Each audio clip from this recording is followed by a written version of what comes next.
আমাৰ অসম আমাৰ গৌৰৱ। আমাৰ মৰমৰ অসমৰ বিষয়ে কিছু কথা। অসমৰ জাতীয় প্ৰতীকসমূহৰ বিষয়ে কিছু কথা ক'বলৈ ওলাইছোঁ। বিশেষকৈ নতুন প্ৰজন্মৰ অসমীয়াই জানি থোৱা ভাল। অসমৰ জাতীয় প্ৰতীক হ'ল গড়। গড় অসমৰ জাতীয় প্ৰতীক।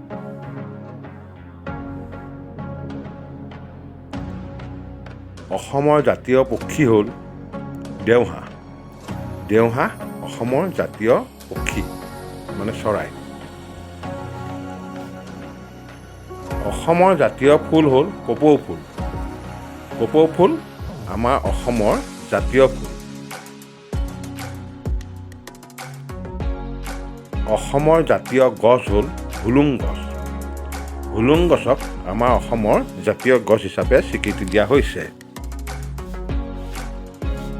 অসমৰ জাতীয় জলপ্ৰাণী হ'ল শিহু। আগতে আমাৰ নদ নদীসমূহত শিহু উভৈনদী হৈ আছিল। আজিকালি প্ৰায় বিলুপ্তপ্ৰায় অৱস্থাত গৈছে। অসমৰ জাতীয় সংগীত হ'ল লক্ষ্মীনাথ বেজবৰুৱাৰ দ্বাৰা ৰচিত অ মোৰ আপোনাৰ দেশ। অসমৰ জাতীয় জন্তু হ'ল গড়। অসমৰ এশিঙীয়া গড় বিশ্ববিখ্যাত।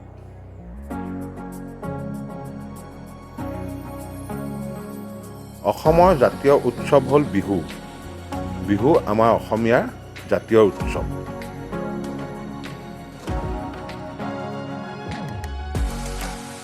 অসমৰ জাতীয় বীৰ হ'ল লাচিত বৰফুকন।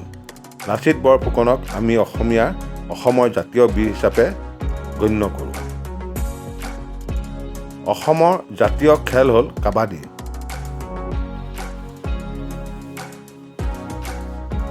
আৰু কিছু কথা অসমৰ বিষয়ে জনাবলৈ বিচাৰিছোঁ।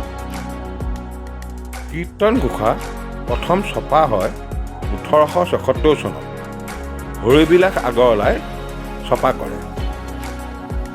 মধুপুৰ সত্ৰৰ পুৰণি নাম আছিল ভেলাডোবা। মহাপুৰুষ মাধৱদেৱে মধুপুৰ নাম দিয়ে। শ্ৰীমন্ত শংকৰদেৱ সংঘ প্ৰতিষ্ঠা হয় 1930 খ্ৰীষ্টাব্দত নগাঁও জিলাৰ পলাশনীত। শ্ৰীমন্ত শংকৰদেৱ সংঘৰ প্ৰথম পদাধিকাৰ আছিল লক্ষ্মীনাথ বেজবৰুৱা।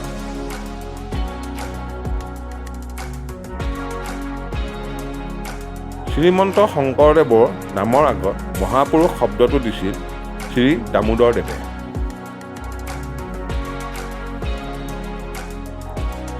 শংকৰ মাধৱৰ মিলনক অসমৰ ইতিহাসত মণিকাঞ্চন সংযোগ নামে অভিহিত কৰিছিল লক্ষ্মীনাথ বেজবৰুৱাই।